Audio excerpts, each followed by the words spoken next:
Coming to you live from Radio Cayman Studio. For the record. For the record.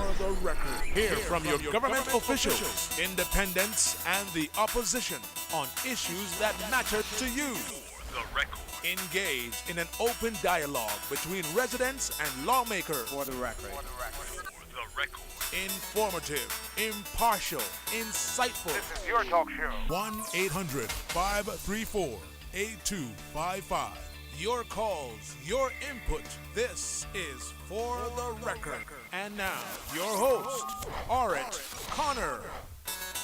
Good morning and welcome to For the Record. Today, being Wednesday, the 30th day of August 2017. I want to thank you, our listening and viewing audience, for allowing Radio Cayman, and by extension of that, For the Record, into your homes, into your vehicles as you traverse the busy roads of the Cayman Islands now that schools are open, into your places of work, whether it be an office cubicle or if you're working in the outdoors. As you know by now, For the Record is a show produced by the staff and the management of Radio Cayman, and it is geared towards keeping you abreast of issues as they arise and play out on the local, regional, and international scene. I am your host, Orit Connor.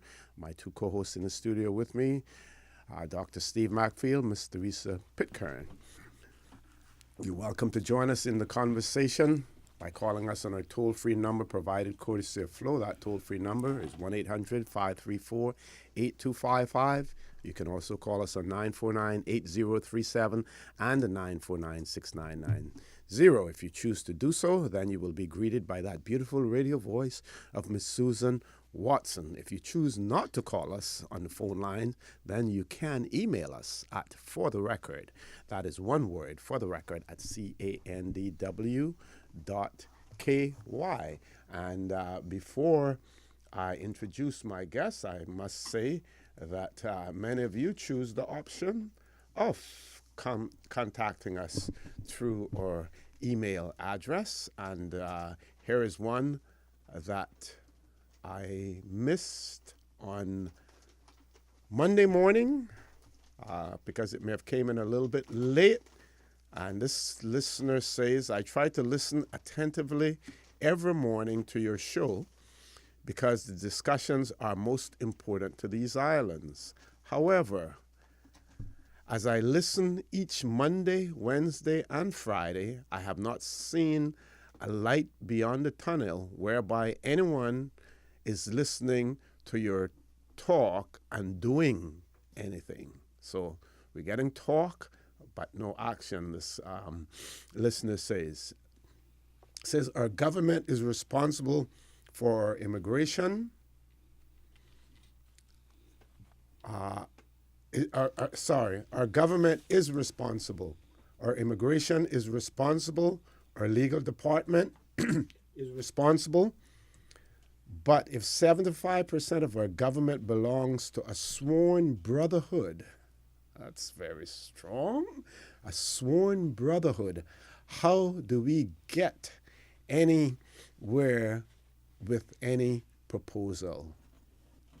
Says if we do not call for a movement on these issues, talking about them is going nowhere.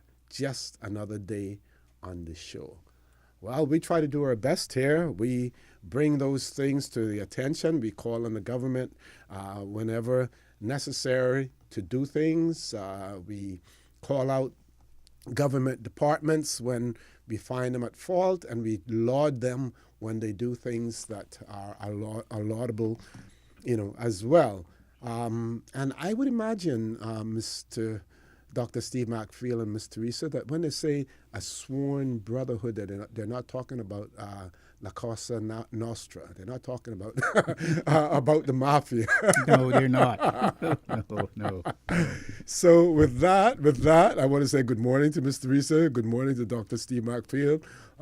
Welcome here. And I don't know if any of you belong to any brotherhood, but the only one that I belong to is the Brotherhood of Scouts, the Scouts organization.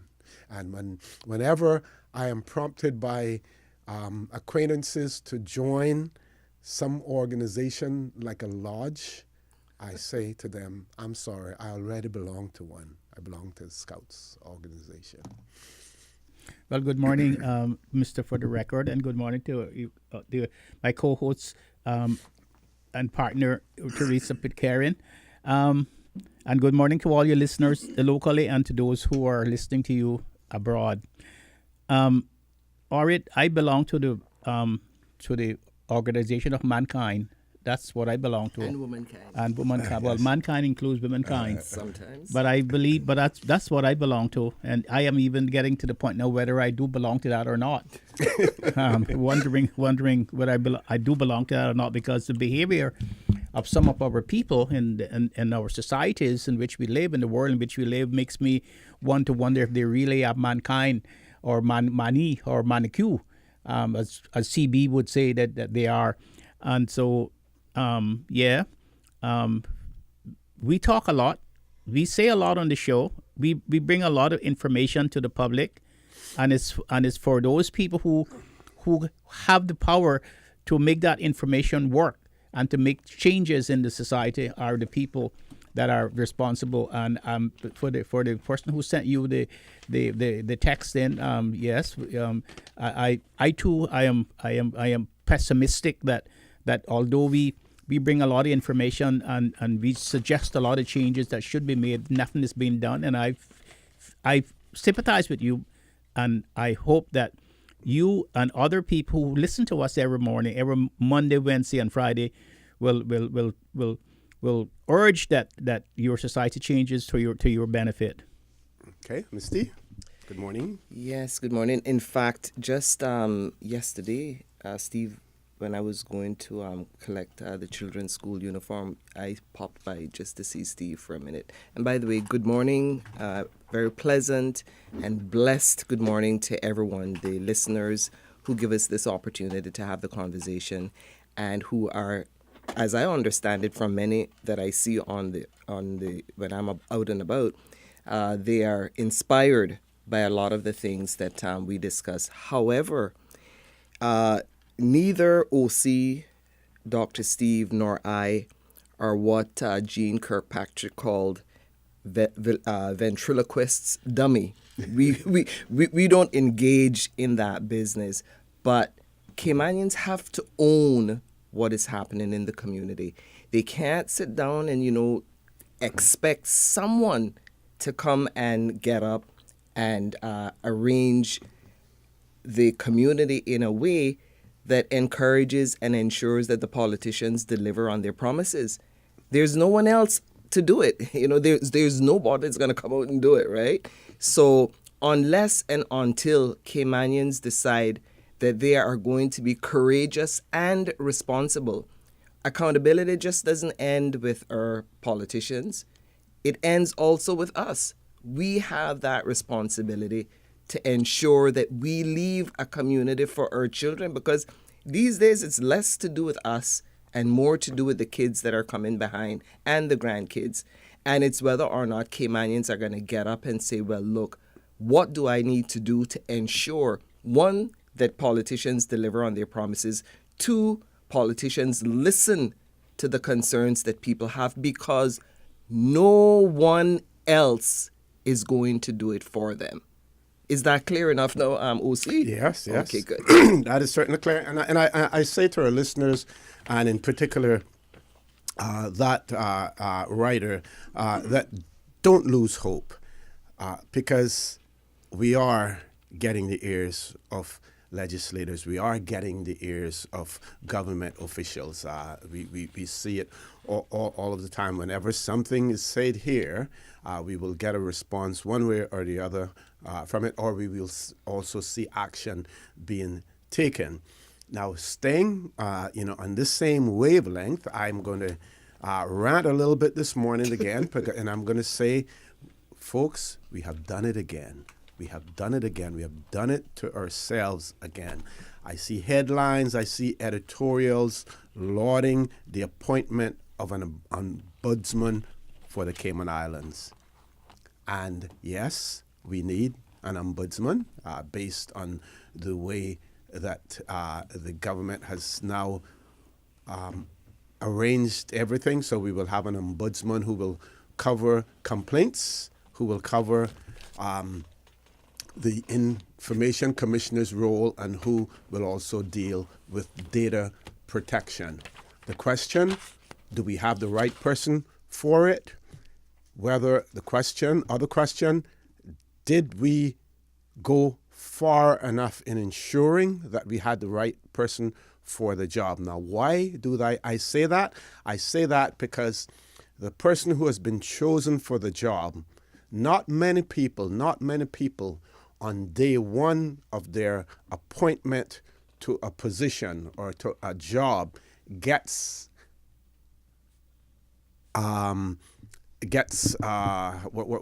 do you call it again? Very quickly, come on, OC. Gets a promotion immediately on taking up the job. And my view is that this ombudsman whom we have chosen has gotten a promotion immediately on appointment, because she comes to us based on the information that I have seen. She comes to us as some sort of a legal advisor to an ombudsman's office. Now, you're going to tell me, number one, here we are in the Cayman Islands introducing an ombudsman for the first time in our history, the introduction of the office of the ombudsman. And we shortchange ourselves by getting someone who has never been an ombudsman before. If we were going to do that, then I am sure that there were probably several Caymanians who applied for that position. And I'm made to understand that on the short list, there were 4 or 5 persons shortlisted for that. And there was one person who was quote unquote Caymanian. I'm not going to say any more than the quote unquote Caymanian. And that person was not chosen, and that person probably came with some experience because they may have been in a similar role in the Cayman Islands before. That is my understanding. But here we go for the first time selecting an ombudsman, and we select someone who has never served in that role before. Cayman Islands, Cayman. Why is it that we continue to shortchange ourselves? And you know what that means in terms of shortchanging ourselves as well? That it makes it extremely difficult for a Caymanian to move into that post anytime soon, because we started off on the wrong foot by having a non-Caymanian in that post. I'll give you all an opportunity to respond as well. We have a call, but okay, let's take the call first, and maybe the caller will add to this as well. Caller, good morning. Welcome to For the Record. Yeah, good morning, Mr. Risa and Good Dr. Marcy. Good morning, sir. And OC, how you doing? Well, you can hear me hot under the collar. Thanks, I'm doing good, thanks. Yeah, it was a good subject this morning, and Mr. Risa, I'm going to give you 150%. You hit the nail on the head. I wanted to say the same thing. We, our generation, our age group of Caymanians, not going to do anything because we biblical people, we peaceful people. But the mix-up generation, that we got the mix-up Caymanians, I mean mix-up Caymanian because we got different nationalities coming marrying. So their children going to be the one that cause the riot and the problem, because talking, the OCO show is 100%. We enjoy the show. We bring in good topics and subjects up. But we need to take a step a little further, because what will get attention of the government and make changes, we as our generation not going to do. And even in the Bible tells us it's the time for everything. And then when God told Joshua to walk around the walls of Jericho, there was for a purpose. And right now, like I said, the younger generation will cause it, because we need to have a riot to get the attention and make a change. Jamaica, Honduras, Venezuela, that is, it gets a certain time that you need to take more action. We need to fight fire with fire and get the attention of the people.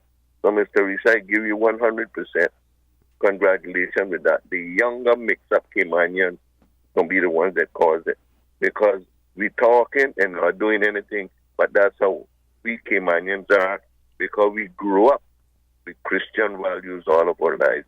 Thank you very much for that, and I'd like to hear you advancing more on this topic. Okay, thank you very much, caller. One more caller. We're going to take that caller before we go to a commercial break. Caller, good morning. Welcome to For the Record. Good morning, OC, and good morning to your panel. Good morning. Good morning. Yeah, before I say what I got to say, I just want you to know that me and Hade put on a 6-low on the Baracho, brother.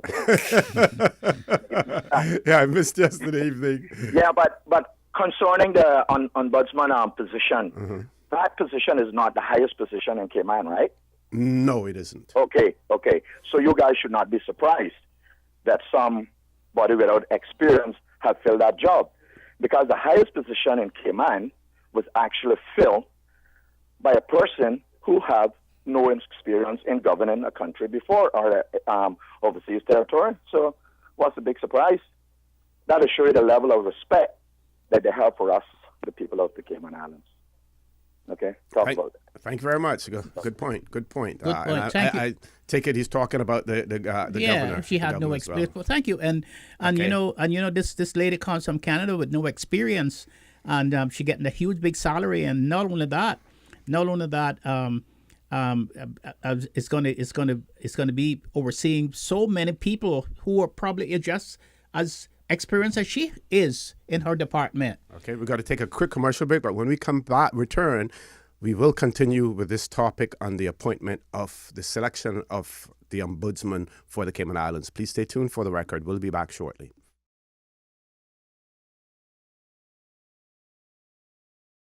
Good morning and welcome back to For the Record. In the studio with me this morning, Ms. Theresa Pitcairn, Dr. Steve McField. We have one caller, so we're going to the phone lines. Caller, good morning. Welcome to For the Record. Good morning, Mr. O.C. Good morning, ma'am. Good morning, Miss Theresa. And good morning to Dr. Steve McField. Good morning, Miss ma'am. Georgette. Good morning, Miss Georgette. This is Georgette Ebanks. The day will never come that when I call in, I will not call my name, even though you people there know my voice, or recognize, I should say, my voice. I trust that all of you are keeping well, Yes, ma'am. Yes, ma'am. and your family members. Thanks, and the same to you, ma'am. I tell you, I'm throwing this out to the three of you. I am so disappointed. I even feel ashamed. I think a lot of people over the world are probably, they're laughing. Oh, they're just island people. They can't handle their affairs properly. I agree with most everything that callers have said so far this morning. Our governor, we had to accept her. And she had no previous experience of governing. And now we have an ombudsman, a foreigner, who has absolutely no experience. I mean, if this wasn't so serious, it would be laughable. This is it. Are we so? All the people on our island, men and women, well-educated men and women who have gone off this island, gone to universities, colleges, practically all over the world, and there was not one man or woman on our island who could not have taken up the post of ombudsman. Something is very, very wrong here on our island. And I agree with Ms. Theresa. Her generation, because she and my daughters fall in that generation. Of course, I'm so far behind I wouldn't even speak, but I thank God. But those who are coming up now, her children, my grandchildren, future generations, and I don't think it's going to be too far down the line. I don't wish, God knows, I don't want anything bad to happen on our island. But let's face it, how much are we expected to take and just sit back and say nothing and do nothing? We need people who have courage. Courage. I used to think maybe there were a few Daniels around on our island.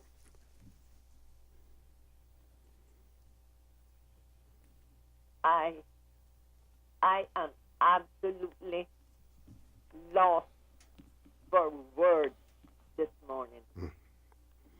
But there is one thing that comforts me. There's a little song that goes,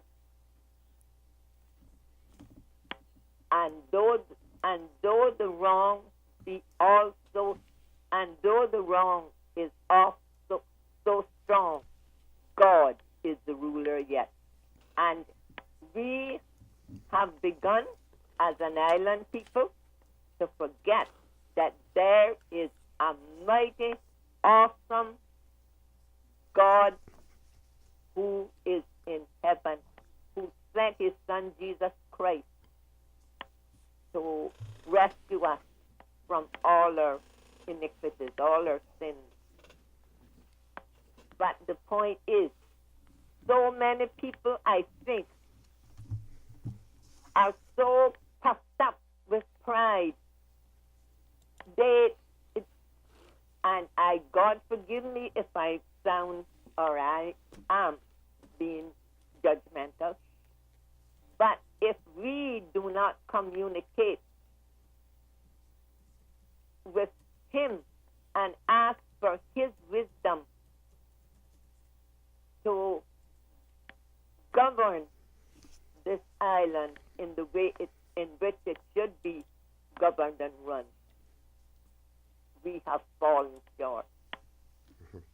Thank you very much, Ms. Georgia, for that. Sorry that we have to interrupt you, but we're going to the 8 o'clock news now.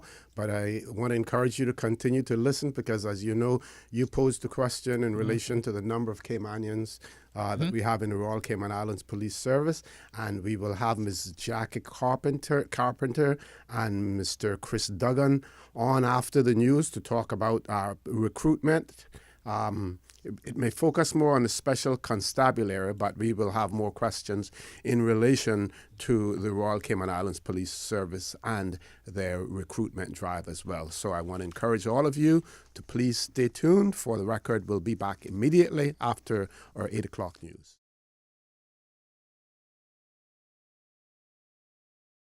Good morning and welcome back to For the Record. We have additions in the studio. So in addition to having Dr. Steve Macfield and Ms. Teresa Pitcairn, we have the pleasure of having with us Ms. Jacqueline Carpenter, who is the Public Relations Officer for the Royal Cayman Islands Police Service. We also have with us Mr. Chris Duggan. He is the Commandant for the Royal Cayman Islands Police Service's Special Constabulary. We're going to be talking about recruitment in the Royal Cayman Islands Police Service. Mr. Duggan will speak specifically about recruitment for the Special Constabulary, which I made to understand is ongoing as we speak. And we will also speak a little bit about general recruitment because we do have some questions from our listening and viewing audience over quite a few shows in terms of the composition of the Royal Cayman Islands Police Service. And I want to also say that Miss Jody Powery very kindly provided us with information in relation to the breakdown of the Royal Cayman Islands Police Service as it relates to Caymanian and non-Caymanian officers as well. So without any further ado, I'd like to say good morning and welcome to For the Record to Ms. Carpenter and Mr. Duggan. Thank you. Thanks very much. Good morning. Good morning, OC. Thank you very much for having us, Dr. McField, Ms. Pitcairn. Thanks very much. Good morning. Good morning to the to your listeners, and we appreciate you having us on so we can come and talk a little bit about the RCIPS recruitment, specifically from my side, the Special Constabulary recruitment. We've just commenced a new recruitment drive to recruit a new complement of special constables. So it's something that we try to do on an annual basis. We do probably every 1.5 years or so. We have approximately 60 special constables on our roster, and the nature of police volunteers are when they originally join the force, they are in a position within their life that they can contribute a number of hours a month to policing. But as time goes by and things change within their lives, whether it's they change jobs, they leave the island, possibly get married, have children, whatever it may be, some circumstances in their lives change such that they are no longer to put in the required number of hours or assist us with what we need them to assist us with.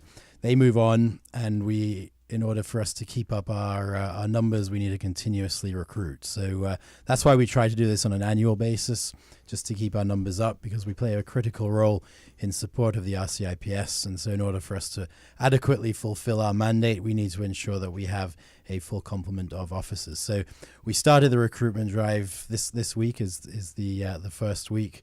We've got a lot of press out there. This coming Saturday, we'll be holding an open day at Cayman Bay, at the bottom of the observation tower at Cayman Bay, between the hours of 10 o'clock in the morning and 4 o'clock in the afternoon. So we'll have a lot of our special constables out there. We'll have members of the RCIPS regular team out there to support us.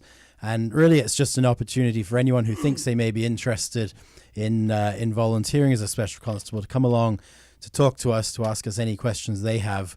And we can obviously answer those questions, clarify any points that they may have, and for them to really understand, is this something that they want to do? Because we really want to ensure, rather than just applying, thinking, this might be a cool thing to do, and submitting an application, we really want them to think about it, understand exactly what is entailed in being a special constable prior to making an application. So we don't want to get to the point where they've applied, we bring them on, and they realize, what, I don't want to do this, I can't do this, haven't got the time to do it. So we want to ensure that everyone fully understands exactly what is entailed before they do submit an application. So on Saturday, we'll be on hand to answer any questions people have in that regard. Okay, for the benefit of our listening and viewing audience, what are some of the qualities that you're looking for in terms of recruits? Sure. Well, to start with the requirements, you have to be between the age of 18 and 50 to apply to become a special constable. So that's the age range for application.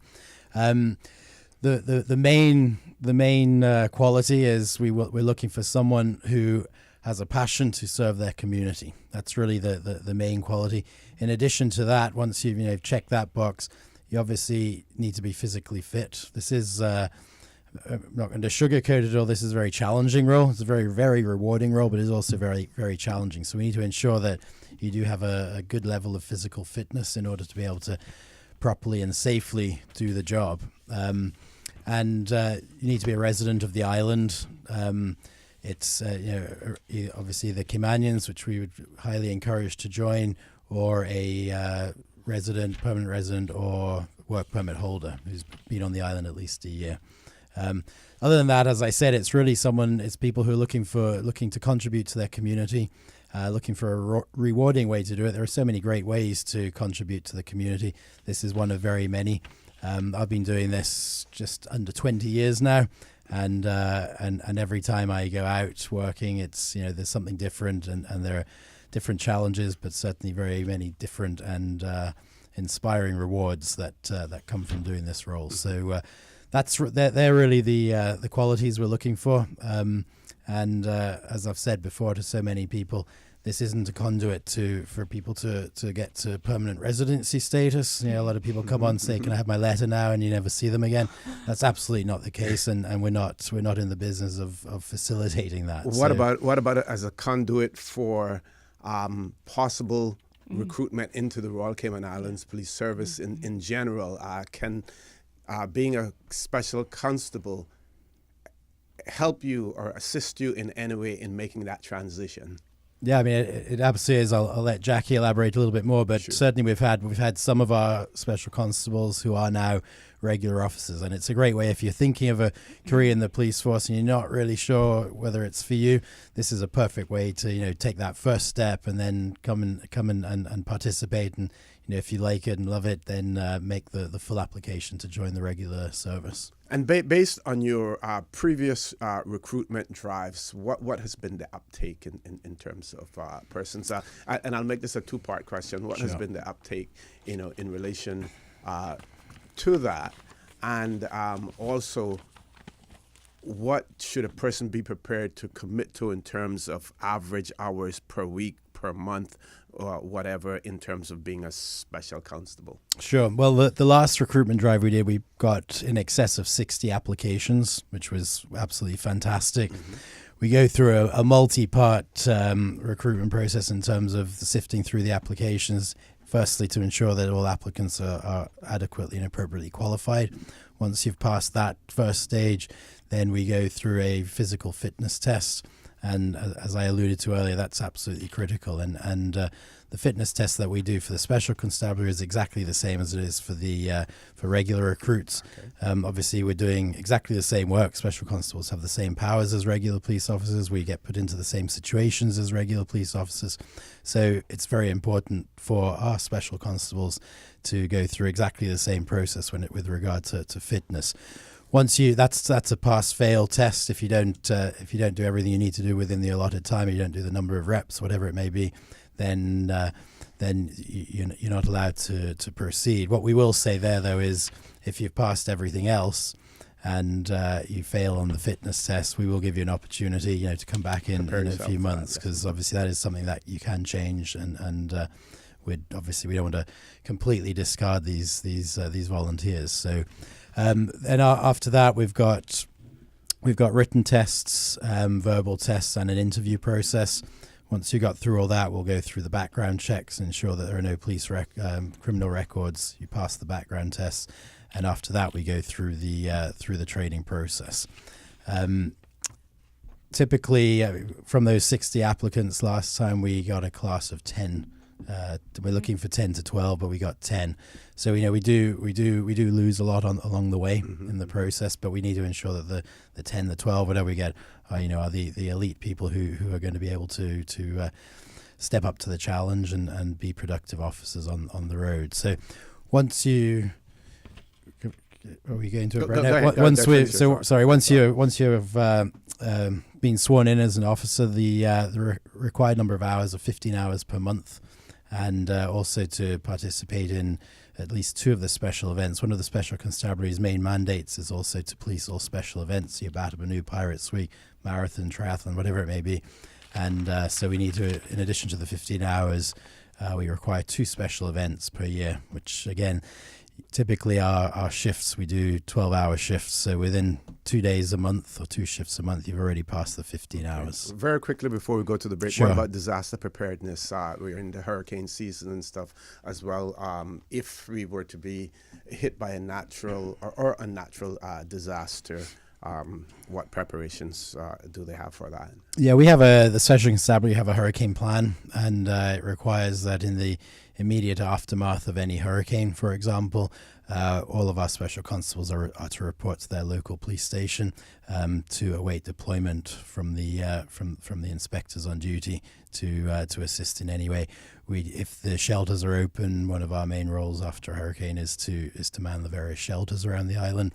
So we have a full hurricane plan, but we are if you're on island, and once you've ensured the safety and security of your family and your possessions, then you are required to come in and to assist in the recovery process.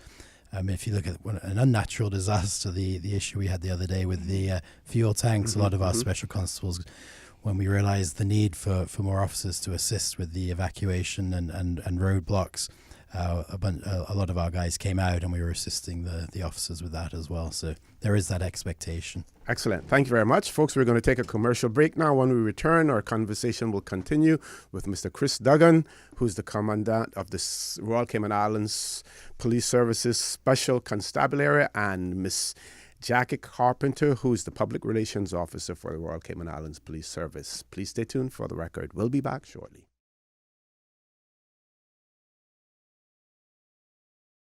Good morning and welcome back to For the Record. In the studio with me this morning, in addition to my two co-hosts, Dr. Steve Macfield and Ms. Teresa Pitcairn, we have Ms. Jackie Carpenter, who is the Public Relations Officer for the Royal Cayman Islands Police Service. Also with us is Mr. Chris Duggan, who is the Commandant for the Royal Cayman Islands Police Services Special Constabulary. And we're talking about recruitment for the Special Constabulary. Before we went to the commercial break, Mr. Duggan was winding up in terms of part one of his presentation. And I think there are a few more things that he wants to speak about now. Mr. Duggan. Thank you. Yes, just to elaborate a little bit more on the fitness test that I was referring to before the break. Yes. If there's, I don't want to scare anyone off if anyone is concerned about the level of fitness. So the standard fitness test that is used within the RCIPS is called the 5.4 bleep test. And if you go onto YouTube, you can do a search for the 5.4 bleep test, and that will show you what is required of you in the fitness test. And you can, if you're interested in applying, you can start the preparation for that side of things immediately. Mm-hmm. And so it's just to give people an idea that they can actually go online and see what will be required before they make those decisions. Okay, so. And before we hand over to Ms. Carpenter, the reason for having the fitness test, the level, the equivalent of what's applicable for regular constable, why is that? Is it possible for people to serve in other capacities if they're not physically fit?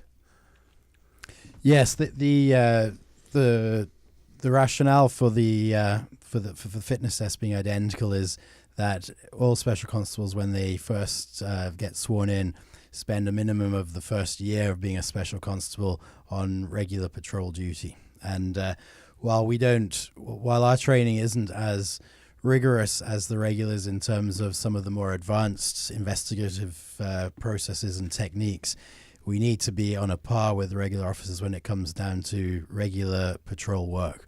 And an important part of that is fitness. You're going to be put in situations where you may be required to do a little bit of running or certainly physical exertion. And from primarily a safety and security for ourselves as officers, we need to ensure that they are capable of undergoing physical exertion. So we're not paid. Yes, we are volunteers, but our safety and security of our officers is of equal importance as it is for the regular officers. So that's primarily the reason. And to answer your second question, OC, after a year of getting to know the force, getting to fully understand the laws, getting comfortable with working as an officer, if you have an area of expertise or interest, absolutely we can deploy you to other parts of the RCIPS. We do have officers with specific areas of expertise, whether it's we have a lot of people working in the financial services industry who can assist on commercial crime, financial crime aspects. We have cyber crime and stuff. Exactly. We have some of our officers who already are working with the Marine unit who have a background in diving or things like that. So certainly, when you join the specials, we do get as part of the application, we understand what your regular job is and any other qualifications or areas of expertise that can be used within the RCIPS. So absolutely, to answer your question. Then I just had one other thing which I forgot to mention. There are a few precluded occupations. So if you're employed in a number of different areas, that will preclude you from becoming a special constable from a conflict. Give us a few of those? So I can give you a few examples. So if you're a security guard, for example, you would not be allowed to come on as a special constable. If you work in the private investigation field, for obvious reasons, we wouldn't want you to be using your position as a law enforcement officer to further your own business. Also, in some instances, attorneys or people working in the judiciary, again, for various conflict reasons, attorney-client privilege, if they're put in certain situations. We don't want to put them in those situations, so we preclude those professions as well. Other than that, though, it's open game for anyone. Okay, before I have my two co-hosts ask a few questions, we have one caller, so we're going to go to the phone lines. Caller, good morning. Welcome to For the Record. Yes, good morning. Good morning. All of you. Just a quick question to the police personnel there. I want to know why it is that a security officer cannot be a part of the special constable force. I will listen to your answer. Okay, thank you very much, Mr. Duggan. Sure, yeah. There's situations where a security officer may be working at night or any time in the establishment where they're working, and they've come across individuals before in their role as a police officer, or vice versa. They've come across the people in their role as a security officer, and they have to deal with these individuals as in their police capacity. And there have been situations where that conflict of interest or that situation has caused issues. And so as a result, we've made the decision to preclude security officers from applying as a special constable. Okay, Dr. McField, Ms. Teresa, any questions for Mr. Duggan? I would guess I think you said that that the special constables have the same powers of arrest as the regular police. That's correct. Yes. And they also have the same degree of fitness. Yes, sir. So, in effect, they are quasi policemen then. We are, as I say, we have exactly the same powers as regular police. The only difference between regular police officers and special constables are that the special constables do not get paid. And then I guess another slight difference is we're not trained in the more advanced investigative techniques, so we wouldn't necessarily be CID officers investigating serious crimes. But in terms of the regular patrols, traffic offences, and the basic policing, then absolutely we're exactly the same as the regular officers. So if they have all of those powers, and if they have that level of physical commitment, why is it then that they're commanded by a civilian? Why is it that they're not under an officer from the RCIP? Why is it that they're commanded by someone who's a civilian? If they have all these police powers, they can arrest people, they can bring charges against people, and so forth. Why is it that they're not commanded by someone in the police force? Well, everyone who is a special constable is in the police force. No. Why is it that they commanded? You're not a police force. You're not a police officer. Well, I am. I'm a special constable. You're a special constable. Yeah, I've been a special constable for 20 years. And so you were a policeman then. Yes, that's correct. So you can do all the things that a policeman can do. Yes, I can. So then, if you can do all the things that a policeman can do, and the special constables can do things, why is it that you don't train those people then to be policemen? I don't understand it. Train which people? The special constables. We do. They are all policemen. Well, they are all sworn officers of the RCIPS. So why don't you can't bring them full time into the police force? Because to make up your complement. Because they're volunteers. They have other jobs. They're not. They work full time in other capacities. Many of them. So this is a volunteer service, and the commitment is only 15 hours per month. It's a volunteer position. So if a person really wanted to be a police officer, it's not the special constabulary. If they want to be paid for it, right, then you apply to the Royal Cayman Islands Police Service. As a regular police constable. That's correct. So if a person wanted to be a regular police officer, he would automatically be eligible to become a police officer with a full payment if he wanted to. And then he has to pass through the actual recruitment process and pass. What recruitment? You just told me that there was a recruitment process to become a special constable. Yeah, the special constabulary are unpaid, and it's a different recruitment process, and it's a different training process to the regulars. So if you want to be a regular police officer, as a career, being paid in a full-time position, that's a different recruitment drive to what we're doing with the Special Constabulary, because it's an entirely different training process. It's not as long as the regular training process. And the scope of their duties is different too. As a patrolling, it's primarily a patrolling sort of duties. I mean, and I don't think, Chris, we talked a lot about in your presentation maybe about what the special constables exactly do. I mean, a lot of it is traffic duties and also patrolling special events. And I think you did. No, you also mentioned special events. So it is, if you apply to be a regular police constable, you also obtain further training. It's a 17-week intensive training course, full-time. And that would mean that you would move into the probationary 2-year role. And after that, you could look into going into other specialist units. So it's a more comprehensive training program because there is a long-term sort of career path associated with it. With the special constables, like as Chris said, it is a very, very important role for us because we actually really do need the assistance in patrolling and in police visibility. But of course, the scale of the commitment is different, and so is the scale of the training. So those correspond to each other for obvious reasons. So you have a complement in the RCIP of 379 policemen, and then you have a special constabulary of another, how many you said? Give or take 60. Huh? What, 60? Around 60. And you have 65,000 people, and you have 25,000 people in work permits, 26,000 people in work permits who are not supposed to get into trouble because they will not be able to live here. And then the balance of people are left is near 40,000 people. And then when you look at the statistics of those people, half of them are old and school children, people under 18, 19 years old. So you have 25,000 people to police. You already have 379 people, and plus 60. So why do you need more to recruit more policemen then for? I don't understand it. Why do you need to recruit more policemen? Ms. Carpenter? Well, Mr. McField, I really wish the math was as simple as you say. If it were, we could move along very, very quickly. But unfortunately, it's not. There's a number of other factors that come into play. And we actually have several different capacities in terms of the police that we need to fulfill. We have several different duties to fulfill. Everyone here who is on the island is somebody that is going to be demanding some sort of police service.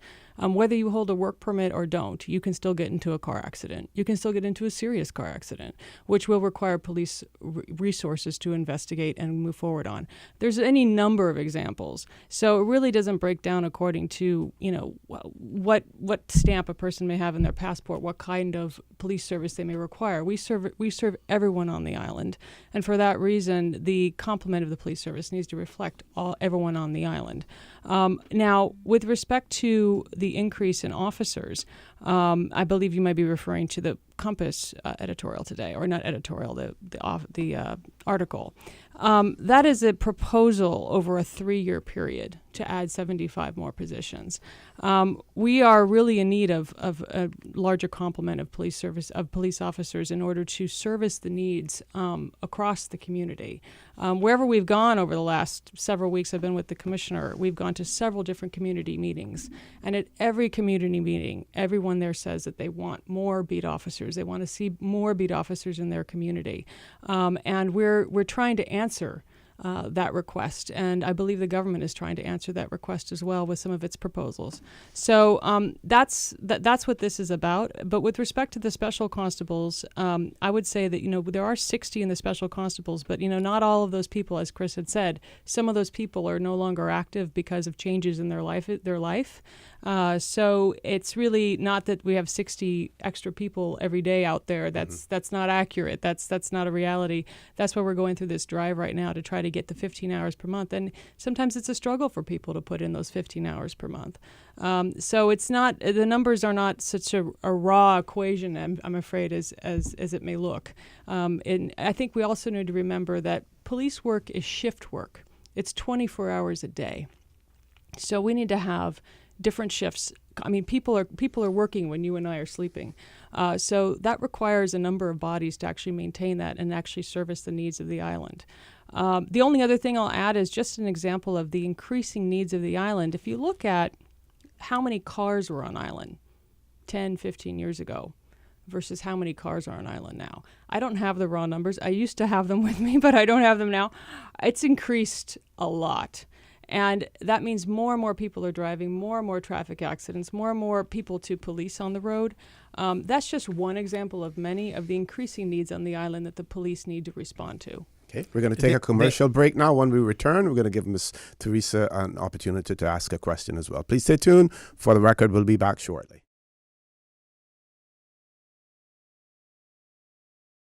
Good morning and welcome back to For the Record. We have about 10 minutes left with Ms. Carpenter and Mr. Duggan. We don't have any calls, but... few minutes. One question before she Sure, goes. we'll come to you in a second, Dr. Steve McPhee. We want to give Ms. Teresa Pitcairn an opportunity as well. We're going to give Dr. Steve McPhee. And while I still have the mic, I would like Ms. Carpenter, during her discussion, to just discuss with us or to mention The local how recruitment. can we, local recruitment and how can we make the Royal Cayman Islands Police Service more attractive for Caymanians to apply, because we have seen it through every commissioner, every administration, that the problem has always been attracting Caymanians to that. We look at the Customs Service, we look at the Immigration Department, we look at the Fire Service, and we see no difficulty in terms of attracting Caymanians. But when we look at the Royal Cayman Islands Police Service, when we look at the Prisons Department, we see a complete difference. Is there something with the police department and the prison that you can't speak to in relation to that? But if you can include that in your discussion when we get to you, Ms. Carpenter, that would be great. Sure. I mean, I can, yeah. Dr. Blackford, you said you had an additional I question. just want to know, out of the 212 non-Caymanians that you have in the police force, can you tell me, break that down into the different nationalities? The people, how many Filipinos, how many Jamaicans, how many Honduranians, how many Belizeans, how many Trinidadians that you have? I mean, right this moment, no, I don't have those numbers at my fingertips, but that has been requested of us at different times by different journalists. It's been in different articles, I think. I think actually, OC, was that part of your press query to us? I think it was more we got like the raw figures in terms of the number of Caymanians right. and non-Caymanians, but we never got a breakdown. Yeah, actually, that's no that, problem. yes. We provide that information all the time. I mean, basically, if you just want to email me, I mean, I don't have that. I couldn't like read off that list right now. I don't have it memorized or anything. But I mean, yeah, but we have a number of different people from different nationalities in the police service. And I'm a civilian, but I'm from the States, LA originally. So I'm one of them. But yeah, that's no problem. We can happily because our that. listeners There's are all kinds. always interested Oh in yeah, knowing yeah, that yeah, yeah. information. Ms. T, question. We've been leaving you out of this conversation. No, that's fine. No, never. We wouldn't do that. It's been interesting. No, the note I had was to actually ask the question that you raised, but I was going to ask. Sure. Yeah, I was going to take it a little further, because invariably when you're on the street, and I'm known pretty much for being candid, folks speak of the level of discrimination that, and I quote, pervades the police force, and that folks operate in cliques, and that there are certain barriers that makes it impossible for people to move within the police force. And I don't know if it's true, but that's certainly what I've been told on not one, not two, but quite a number of occasions. And that it's not a question of merit. It's not necessarily a meritocracy that you have operating in the police force. I don't know if it's true. People say that. People call into the talk show and they say that as well. So that's kind of like where I was going. That's under the surface behind. Yeah. Well, I mean, I don't know if that actually inhibits Caymanians from wanting to join the police force. Okay. Well, I mean, I can't speak to every individual person's, experience in the police service, but what I can say is that I do interact regularly with a number of commanders who are from all nationalities, including Caymanian, chief inspectors, superintendents, and of course the deputy commissioners. So, I mean, I see a number of people in higher positions within the police service who are from the Caymanian community. We are always undertaking to go back to OC's point. We're always undertaking to recruit more Caymanians into the service. We've had this year. We're about to start our third straight, recruitment drive, local recruitment drive focused on Caymanians. So all I can say is what will that recruitment drive entail? Yeah, sure. Yeah. No, I mean, that's fine. Let me just go ahead and go into that because I actually just pulled it up off our website. So essentially what's going on right now is earlier this year, we used to only accept applications, once in a while during our recruitment drive. But earlier this year we said, look, we're just going to throw it open anytime anybody who's Caymanian who wants to apply to the police service, all they have to do is go on our website and go ahead and apply. There's a downloadable application right here. And so essentially it has all the qualifications are listed there, the age requirement, the being physically fit, the holding a current group 2 or above valid Cayman Islands driver's license, et cetera, et cetera, et cetera. It's all listed out there. And anybody at any time can just go ahead and click on it and submit their application. I believe in our press query response to you, OC, we had mentioned that 10 people had had applied, and 2 of them were actually from the cadet class, which we've been engaging with the cadets and the cadet corps, and 2 of them also submitted, which we really want to encourage.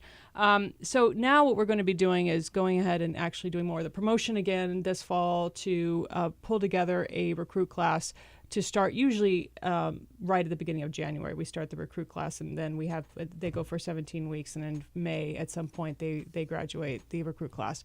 So that's just going to be more of the promotion, more sort of media, more an open day, which we've done we do regularly, more career fairs, this sort of thing, to promote it. But to go back to your question earlier, OC, about the differences between the different uniform services, one thing I would say is the Royal Cayman Islands Police Service is the largest by far of those. So recruiting, trying to hit that number in a small community is a little bit harder for us than it would be for customs or for immigration, which have much smaller component of officers. I don't agree with that. I understand. Well, I'm just saying that it requires requires a lot more promotion, and you do need to pull you need to pull more people from the community in order to hit that component. So that's one difference, I would say, between us and the different uniform services. So that's what I can say right now about the local recruitment. We continue to do it. We've been doing it every year, and we continue to do everything we can to try to appeal to young Caymanians to consider being a police officer, including trying it out in the special constables. Because some people, being a police officer is not like being, not just deciding to go take an office job. This is a different type of job, and so essentially it requires. One thing it requires is a willingness to work shift, which not everybody wants to do. We don't for have a lot of time, but I don't want to interrupt you. Yeah. Mm-hmm. But I would say, my knowledge is that the RCIP and the prison reject more people, Caymanians, from joining the police force than they encourage them to join. The customs department and the fire department and all have no problem getting more people than they need. They have people lined up to join the fire services. Those same people who would apply to the RCMP, they reject them because I have seen the rejection letters from people. 60 people apply and they only take 1 or 2. Okay. So the rejection rate is that's the philosophy instead of the encouragement rate.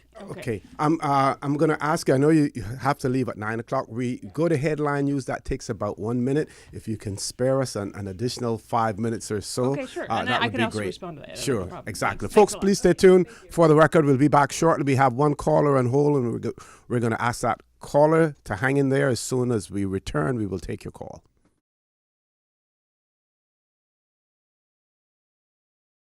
Morning and welcome back to For the Record. I'm going to dispense with saying who's in the studio because we're short on time. Our panel has agreed to stay with us until 9:15. We have 3 callers. We're going to ask all callers to be as brief as possible, ask your question, and then listen on the radio for it. So let's go to the first caller. Good morning. Welcome to For the Record. Yeah, good morning again. Sorry to call back. Hello? Yes, good morning. Go right ahead. Yeah, Go right ahead, talk. Yes. I'm listening to that lady there talking about recruiting. I have to agree with Dr. Marfield. The police force, they discourages Caymanians. Again, I'm an ex-police officer for many years. and I said that I had no education at all about policing. And my son applied 3 times as a Caymanian, and they have a lot of police officers that join the force, not for our country, but for as a job. I've spoke to many of them. So it's something wrong. You got to get the story right. My son applied 3 times, told him that he couldn't write a statement. That's what they can train you for. That's what the police force is to do. If they want somebody, they fail in one area, take the person and train them because they see the person is interested in love of country. Point taken, caller. Point taken. We'll ask Ms. Carpenter to address that when we take all of the other callers. Next caller, good morning. Welcome to For the Record. Good morning. Good morning. And good morning to you, panel. Good morning. Good morning. Mr. Maxfield, I appreciate your drilling there. Something doesn't sound too logic there. It sounds like we're getting more a number police officers than professional and work ethic, and take it from there. I just want to say that it is a shame that Shigan has mentioned that they opened the opportunity across the whole board that whoever wants to apply for a police position, they can apply Caymanians that has the Cayman papers, whatever they want to call it. But the fact remains is us police need to stay more in our own nationalities because there's so much things happening right now in the police department throughout the island, and we can't get answers and we can't get things cleared up and so forth. I just want to say that because some officers at the airport, they need to be looked into because they're up there. Okay, we don't have time for to get into specific cases. You've made the point in relation that you feel that there should be more Caymanians in the police force. We're going to have the officer, well, she's not an officer, she's a civilian, but we'll have her address that. Let's take the next caller. Caller, good morning. Welcome to For the Record. Good morning, and good morning to your panel. Good morning. Good morning. I would say thank you, Mr. Maxfield. If I was going to come on to the radio and talk about recruitment and whatnot, I would be prepared of the different nationalities that we have in our police force. I am with Mr. Maxfield and the last caller. Know the amount of Caymanians and try to employ Caymanians. No disrespect to anyone. Good morning, and thank you. Thank you very much, caller. Ms. Carpenter, I think your plate is full. Yeah, that's okay. Actually, we did provide the number of Caymanians. Yes, 379 total. No, 200. But we did provide you with the number of Caymanians. For just to respond to the last caller, we did provide that to OC. The question was about the number of all the other different nationalities. Precisely, you know, yes, that's the point that we don't have, but we did provide that information. With respect to the recruitment process for local recruitment, I just want to say that the requirements are completely transparent. They're up on our website right now. It goes through each aspect of the application process, and it goes through the elements that are the qualifications. I can say, having participated in the recruitment process as well, that we do everything we can to enable those who meet these requirements to be accepted into the recruit class. We really do, and everything here is transparent. If anyone has any questions about the process itself, it's completely FOIable. So we invite them to go ahead and look at that. I mean, everything is transparent with respect to how these selections are made, and the recruitment qualifications are up here on our website. So, we do try to do everything we can to encourage Caymanians to apply, and once they do apply and show that willingness to be a member of the police service, and if they meet the basic qualifications, we want them to join us. And beyond that, I think I wasn't clear. I wasn't clear what the third one was. I believe the second person who called in. They were advocating for more Caymanians. Right, in the police service in general. I mean, we've heard that loud and clear, and we are doing everything we can to encourage Caymanians to apply. We're going to be having our neighborhood policing department, as we've mentioned before, the commissioner has mentioned in recent community meetings, the desire to have 28 police constables in the community policing department, headed by 2 sergeants and an inspector. That inspector will be a Caymanian officer who will be running that. And in addition, we have other proposals from government regarding the wardens. So we're looking at really building out a community policing contingent of the police service to respond to the community's needs in a more daily fashion, which is everything that we've heard at the recent community meetings we've been around the island having, is that this is what the community wants, and this is what we've been responding to. So all we can do is encourage people to apply and say that there are opportunities in the police service. And I understand earlier Ms. Pitcairn had mentioned another aspect of things within the police service, that there's different cliques and things.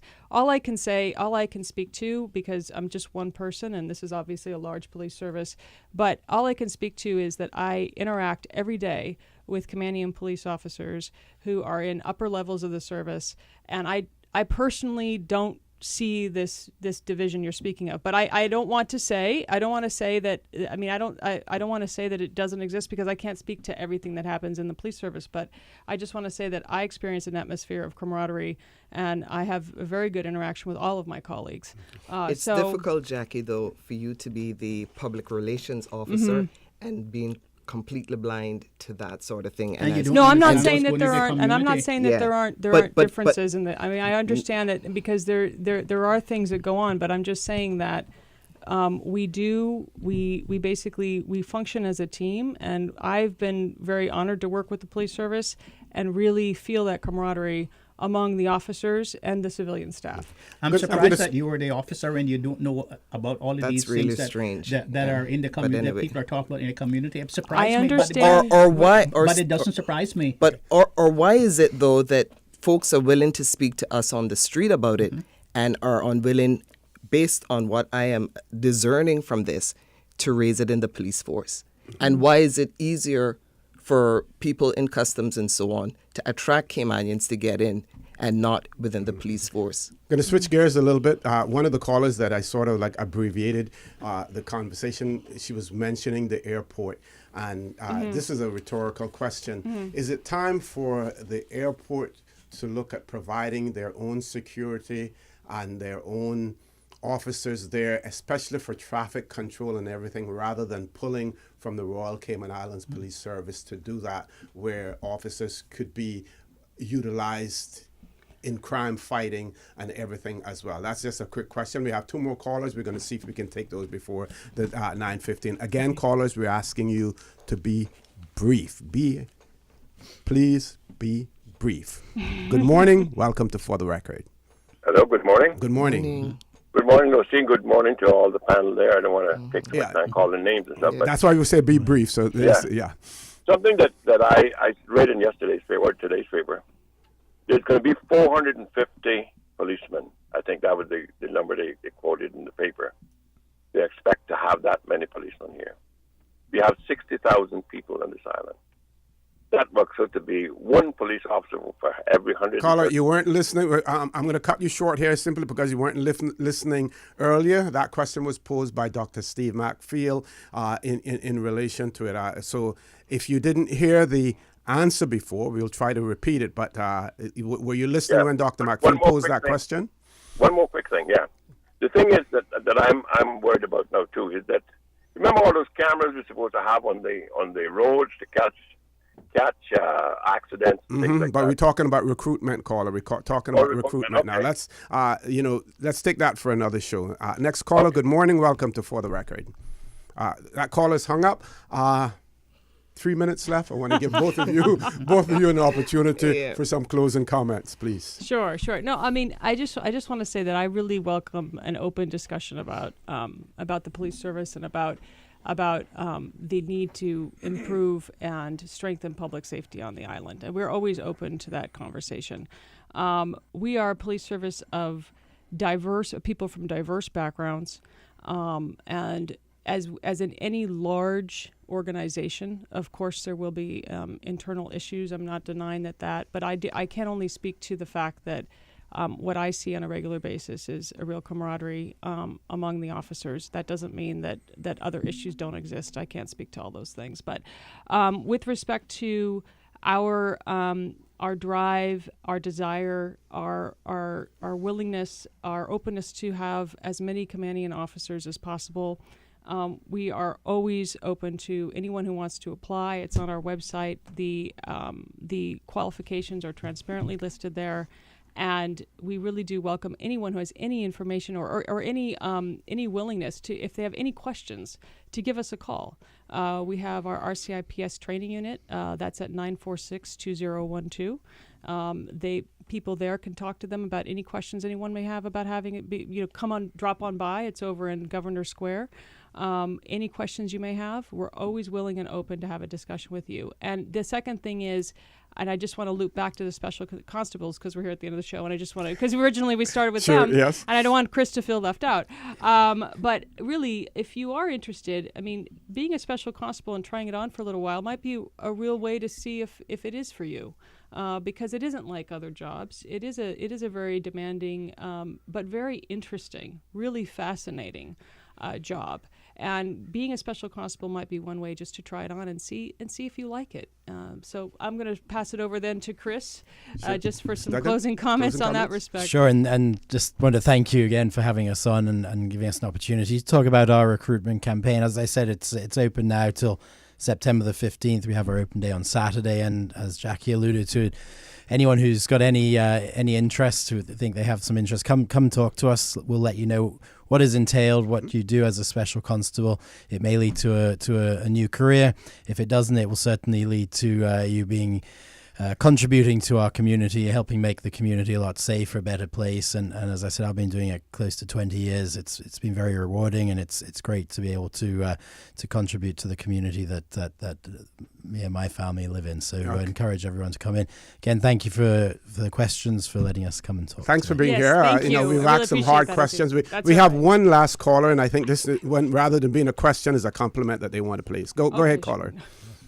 Hello, thank you, and good morning. Good morning. I just wanted to say thank you, and especially throw some Cayman kind to Mr. Duggan, who is doing this as a volunteer basis. I know one of our cousins has been a constable for many years, too, and it's a wonderful organization, and I hope you got a little beat up this morning, but I wanted to praise you for all you're doing and helping the community, and I know it's a hard balancing act there on the hiring process sometimes, but we really appreciate all your efforts to keep the community more safe and secure.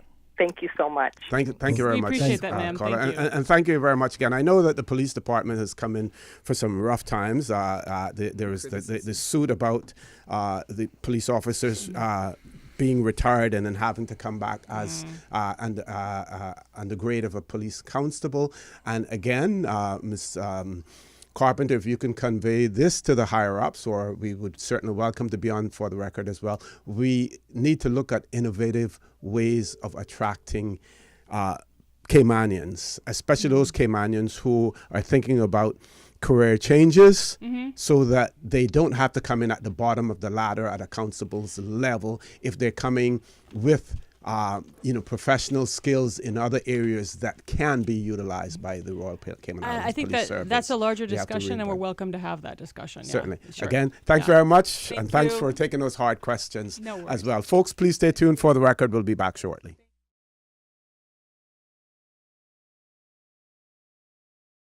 Good morning and welcome back to For the Record. I'm your host, Art Connor. My two co-hosts with me, Dr. Steve McField, Ms. Theresa Pitcairn. Again, I want to extend gratitude to the Royal Cayman Islands Police Service for being on the show. Mr. Chris Duggan, while we were going to talk more about the special constabulary, we did get into other areas, and I would like to say that beforehand, Ms. Carpenter did agree that we would touch on other areas and try to expand on as much as she knew in relation to those as well. I'm told that we have one caller. Caller, good morning. Welcome to For the Record. Yeah, good morning. Good morning. Sorry I cut you off earlier, but we're trying to limit it to. But you said what you said. You said it right. Yep. You had it for me. I just want to say this morning that here we are looking and wondering about Caymanians getting jobs here in the Cayman Islands, and we just need to find out if anybody is getting any jobs, because nobody's coming on to the radio saying, hey, I got a job today. Here we are fighting for our Caymanians for a job, and we don't know if they're getting any jobs. In the meantime, or see the police department, no disrespect to them. This police department is not going to get no better until we change our nationalities, because this is what happened to the rest of the world now. They're also corrupted, that we're going to get the same thing here, and we're going to be left out in the rain because they're going to protect who they want to protect. I just want to give one little short story. Okay. I was driving by the water toilet a couple of days ago with my people in my car. It's a good thing my windows was up. This guy overtook me in a truck in the car. The water went from one side of my car to the next. My visitor said, what the heck was that, Ella? When I got to the airport, that same guy was at the airport picking up myself in Jamaica flight. So I pulled up and I said to the officer, I said, officer, that guy almost killed me just now. That officer looked me in the eye like, I know not me you're talking to. It ain't me you're talking to. But I know the officer was on duty at the airport, but he rushed himself to get to the airport. And officer didn't pay him no mind. I guess that was his duty at that present time. But it's okay. But we just need to know if Caymanians are getting any work out here so we can continue to fight the Caymanians to get a job in the Cayman Island. And I want to know how come immigration and customs can have so many Caymanians and the police department don't have as many? Is it because it's discouraging them with this exam that they're doing? I see people have been to the bank many years ago and being named as a teller and went up to manager's position in the bank. So why in the heck at the police department they can't graduate themselves up to a higher level that they so want them to be? I'm quite sure immigration and customs, their staffing came in with an encyclopedia book in their head or a dictionary in their head when they came in there. Time took them up to keep them up to a higher and higher level. Thank you. We're not giving our own Caymanians a chance. Simple as that. Thank you. Thank you very much, caller, for that. You want to take a commercial break now, Ms. Susan? No, we're going to continue. We're going to continue to talk. What I should have asked Ms. Jan was that when you look at the responsibilities of a police officer at the airport, do we really need to have one stationed there on a permanent basis, or the role that he's playing there, can that be performed? The functions, can those be performed by a security person hired by the airport's authority, given specific powers to operate within the confines of the airport? And if there are criminal issues or whatever, then you call the police like you do in other countries. Ordinary circumstances. In ordinary countries, that's my question. In ordinary countries, they have that, but they did have police officers specifically to the assigned to the airport. I remember they had some guys, some berries, some in town. Yes, they were the police officers assigned to the airport. But in other jurisdictions, using former police officers, former police officers too, hiring them too. But in other jurisdictions, you have police officers who are we have airport security that controls the airport. That's their jurisdiction, control the airport. But we have this anomaly, this haphazard way of policing and dispensing justice. We have the court system, for instance. And I was one of the people who were instrumental in getting the police out of the judicial system. But we still have the police there. Now, when there's a jury trial and the jury goes into their jury room to consider the verdict, the police, they're still put in hands of the police officer, notwithstanding that we have a court martial that should be doing all those things. You see, that is completely wrong.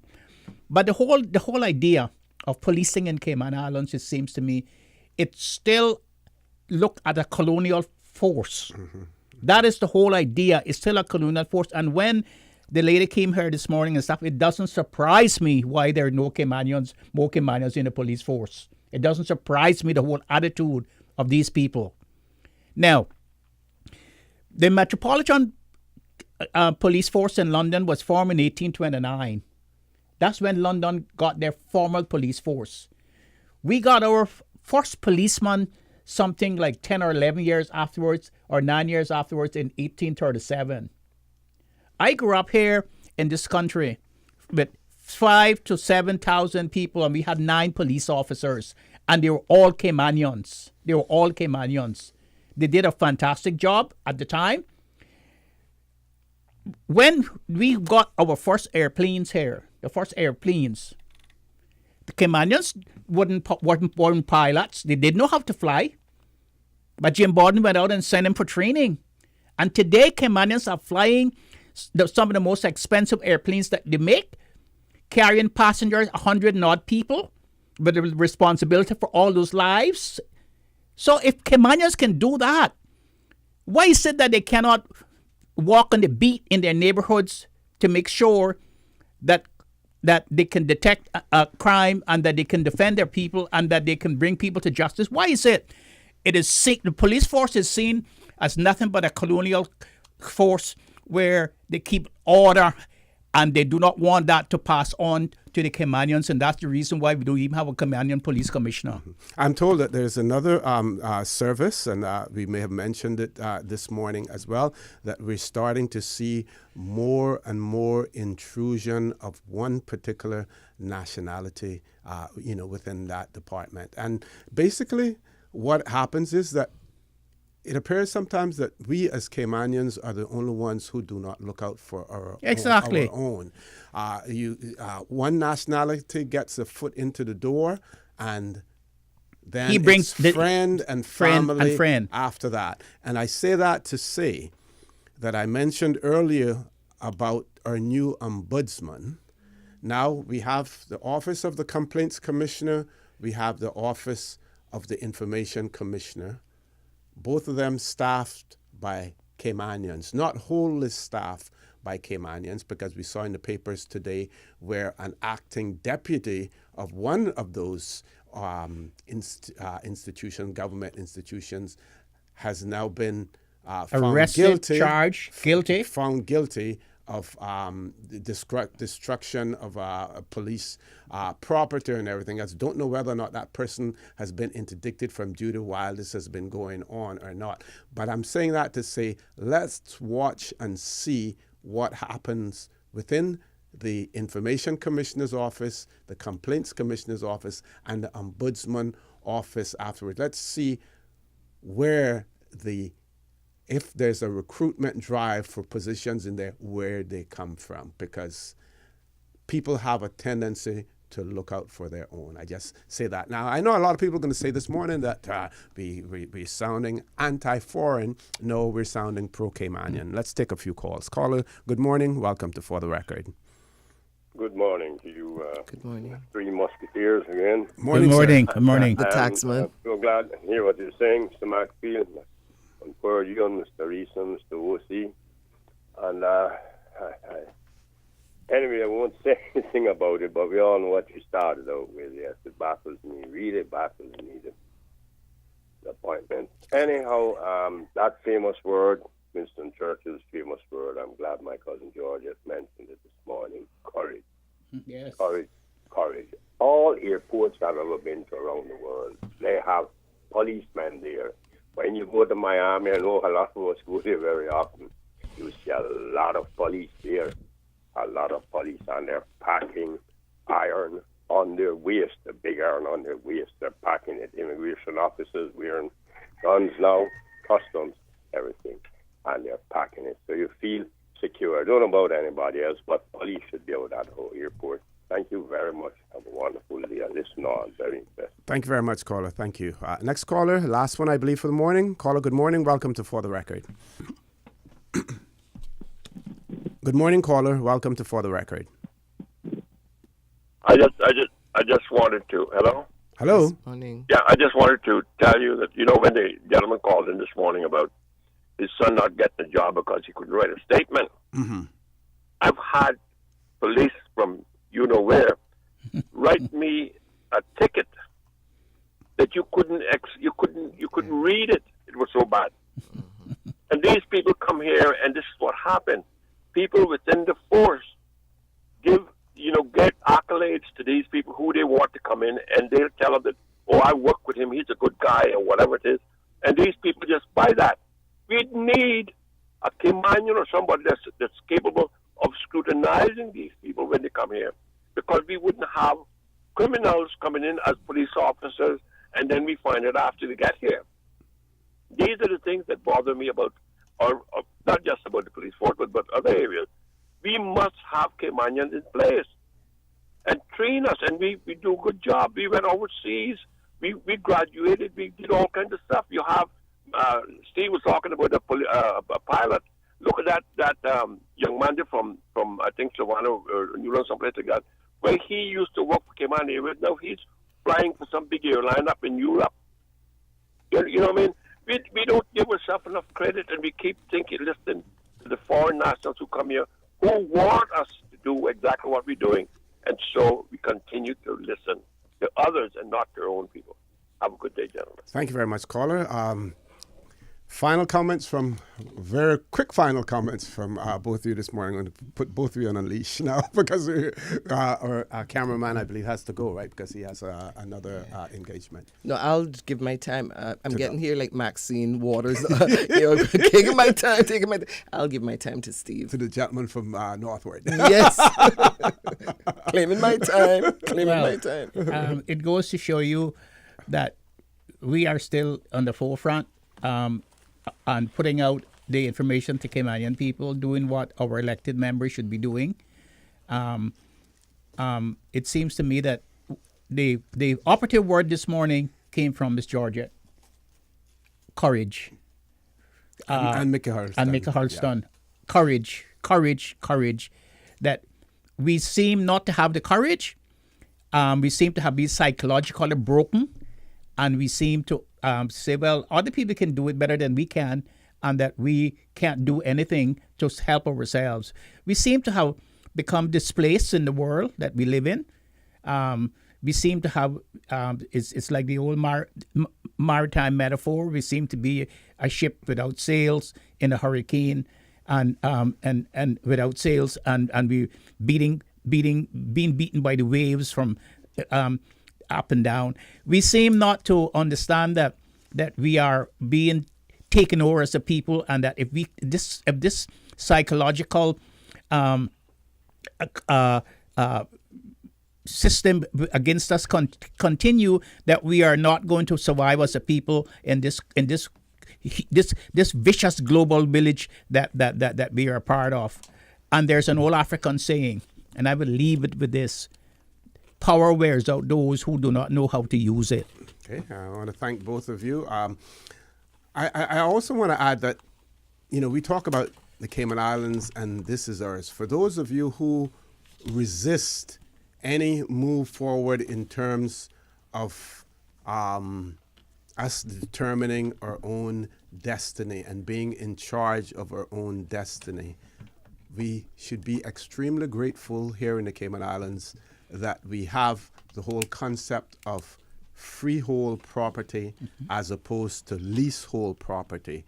Because if we had the concept universally in the Cayman Islands as leasehold property, then we would own absolutely nothing in the Cayman Islands. When you hear about property belonging to the Crown, none of us here in the Cayman Islands wear a crown on our head. So who is the crown? Crown is the monarch. That's right. Right? So even though we talk about Cayman being ours, it will never be ours until we take control of it ourselves and we move towards being an independent nation. Otherwise, we will always be, Mr. Hurlton says, we're a colony. I'll put it in the modern terms, we will always be an overseas territory of the United Kingdom, belonging to the United Kingdom. I want to thank you, our listening and viewing audience, for allowing Radio Cayman and by extension For the Record into your homes, into your vehicles, as you traverse the busy roads of the Cayman Islands, into your places of work, whether it be an office cubicle or if you're working in the outdoors. I also want to remind you that we are our brothers and our sisters' keepers. If there is someone out there who is less fortunate than we are, then I ask you to extend a helping hand to them. If you can't do that, then I suggest you donate to a worthy charity, because we always want to consider those who need, not necessarily those who want. I say to you, have a great day. Continue to support your radio station, Radio Cayman. Join Sterling, Dwayne Ebanks at 12 noon for Talk Today. Be safe, and as usual, we ask the good Lord to bless these three beautiful, wonderful Cayman Islands. And Miss Susan, they keep complaining about the theme song. They say they want to hear that, Lean On Me, because that inspires them. There's one gentleman by the name of Haha, Mr. Alan Moore, says that inspires him throughout the day, so he wants to hear the Lean On Me closing song. Thank you very much. Okay, take care. Informative, impartial, insightful. This is your talk show. 1-800-534-8255. Your calls, your input. This is For the Record.